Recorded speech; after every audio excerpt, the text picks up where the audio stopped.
H comme histoire de la philosophie.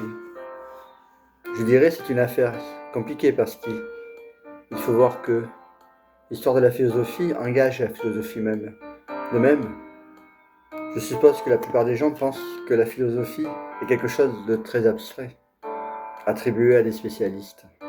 Et moi, j'ai tellement l'idée que la philosophie n'est pas une spécialité, ou est au même sens que la peinture, que la sculpture, que la musique, que la poésie, qu'une œuvre cinématique, que forcément le problème, le schème, cherche à le poser autrement. Quand on croit que la philosophie est abstraite, l'histoire de la philosophie est abstraite. Elle ne consiste plus à parler sur des idées abstraites, elle consiste à former des idées abstraites, sur des idées abstraites. Mais là, je reviens à la peinture, une idée perdure. Je pense à des discussions dans les lettres de Van Gogh, Gauguin, discussion du petit matin, portrait ou paysage, paysage ou visage. Ils y attachent que je sache beaucoup d'importance, point de départ d'une assonance. Pour l'histoire de la philosophie, c'est une espèce d'art de portrait, d'un trait. On fait le portrait d'un philosophe, mais aussi on fait le portrait philosophique d'un philosophe, c'est un portrait spirituel, intellectuel. C'est une activité qui fait pleinement partie de la philosophie. Tout comme le portrait fait partie de la peinture, de la sculpture. Si je reviens à des peintres, comme Van Gogh, Gauguin, il y a une chose qui me touche. Cette contrainte que leur destin repose sur une touche de couleur, c'est le respect même, de peur, de frayeur devant la couleur. Avant d'aborder la couleur, ils sont parmi les plus grands coloristes qui soient. Mais si on reprend l'histoire de leurs œuvres, quelles qu'elles soient, par aborder la couleur, ça se fait avec tremblement. L'accès des couleurs dans leurs œuvres, c'est ce qu'ils appellent dans leur chapelle des couleurs patates. Oui, des couleurs de terre, où ils s'en faire, des couleurs patates, pas du tout éclatantes. Pourquoi? Ils ne s'estiment pas encore capables d'aborder la couleur, je crois. Cet œil qui capture réellement la peinture, il faut des années pour oser aborder la couleur. Une fois qu'ils se pensent capables et irréfragables, naîtront leurs œuvres, des chefs-d'œuvre à foison. Il faut penser à cet immense respect, à cette immense lenteur. Aborder la couleur sur cet aspect, c'est quelque chose qui va jusqu'à la folie, jusqu'à la déraison. Il faut des années sans trahison avant de toucher une chose comme ça.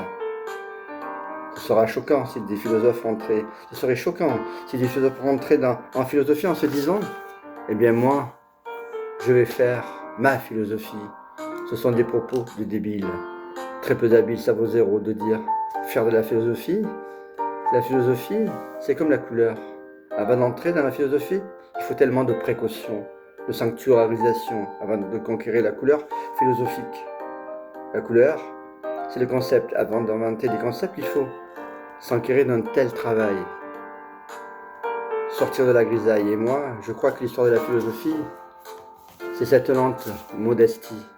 Il faut faire longtemps des portraits indéfiniment, c'est comme un romancier qui dirait, mais moi, j'écris des romans. Mais vous savez, pour ne pas me compromettre, je ne lis jamais pour rester maître.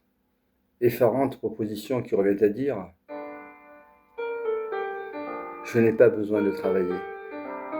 Oh, quoi que l'on fasse, pour sortir de la masse, de la nasse, faut le dire, il faut longtemps travailler. Je crois que l'histoire de la philosophie a ce rôle. Oui. Qui n'est pas seulement un rôle préparatoire. Elle est l'art du portrait, en tant que ça va nous permettre d'aborder quelque chose de mystérieux. On ne peut pas admettre que la philosophie, ce n'est pas une chose abstraite. Pas plus que Dieu, pas plus qu'un tableau impressionniste de Pissarro. L'œuvre musicale d'un soliste. Et ça, on peut le comprendre à condition de la concevoir comme il faut. Il faut une chose dont il y a une chose dont je suis sûr, un philosophe, loin s'en faut, en pleine réflexion, c'est pas quelqu'un qui contemple. Même pas quelqu'un qui réfléchit du haut de son temple ou dans son lit. Un philosophe, c'est quelqu'un qui crée simplement. Il crée un genre de choses tout à fait spécial. Il crée des concepts. L'idée géniale des concepts, ça n'existe pas tout à fait. C'est pas dans le ciel, c'est artificiel. On ne les contemple pas, c'est pour ça il faut les créer, il faut les fabriquer. Alors, il y a tellement de questions qui se posent. À quoi ça sert? C'est pourquoi faire? Une interrogation, pourquoi créer des concepts? Je me dis concrètement, qu'est-ce que c'est? Faut jamais se demander pourquoi on en fait, ni maintenant, ni demain. On fait de la philosophie, sinon, vaut mieux ne pas en faire. vaut mieux se taire.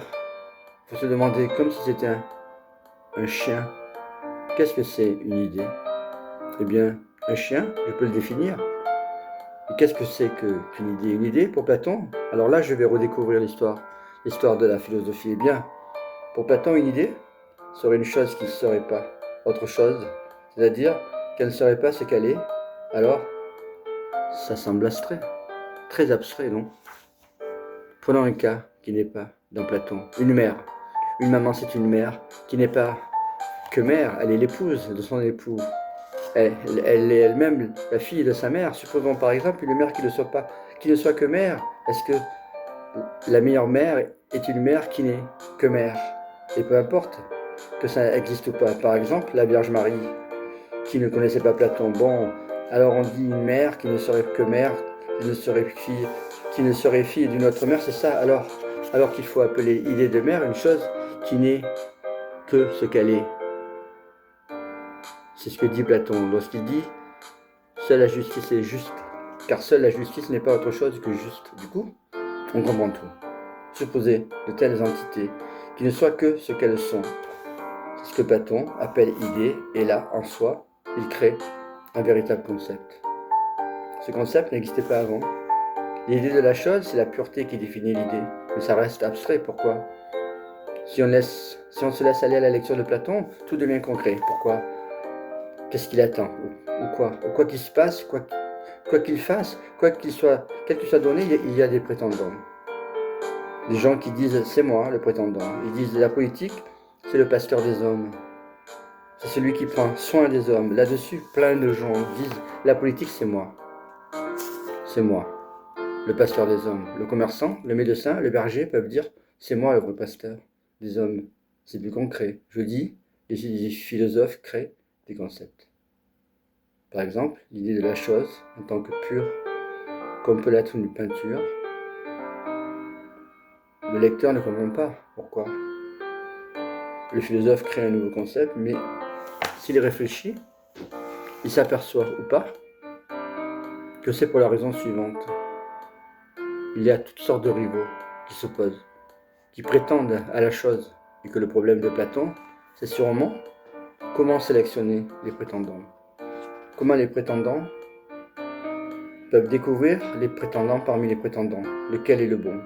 Et ça, l'idée, c'est ça l'idée. C'est-à-dire la chose à l'état pur, qu'il sélectionnera celui qui s'en approche le plus. Alors je dirais, le concept, l'idée, renvoie à un problème. Le problème, c'est comment sélectionner les prétendants. Et si on fait de la philosophie abstraitement, on ne voit pas, même pas le problème. Pourquoi? Le problème n'est pas dit, parce qu'on ne peut pas faire tout à la fois. Le philosophe, il a déjà exposé les concepts qu'il perçoit, qu'il est en train de créer, et on ne peut pas retrouver les problèmes. On ne peut pas retrouver les problèmes qu'à travers les concepts qu'il crée. Et si vous n'avez pas trouvé le problème auquel le concept répond, alors tout est abstrait. En trouvant le problème, tout devient concret. C'est pour ça, chez Platon, il y a constamment ses prétendants. Le problème, c'est comment sélectionner les prétendants. Et le concept, c'est la philosophie. C'est le problème. Et le concept, c'est l'idée qui est censurée, qui est censée me donner les moyens de sélectionner les prétendants. Alors, pourquoi ce problème? Ce concept se forme-t-il en Grèce? Ce qui m'intéresse, eh bien, c'est que c'est un problème de la cité démocratique. C'est une rivalité des prétendants. L'affrontement des rivaux apparaît constamment. Il crée la gymnastique, les Jeux olympiques. Ils sont procéduriers, souvent décriés. Les procès, ce sont des prétendants en philosophie. Il y aura aussi des prétendants.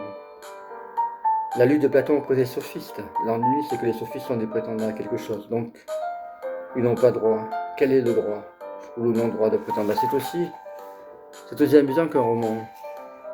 On connaît de grands romans, en effet, il y a des prétendants qui s'affrontent, s'objectent au final devant un tribunal, oui. Mais en philosophie, la création d'un concept se fait toujours en fonction d'un problème.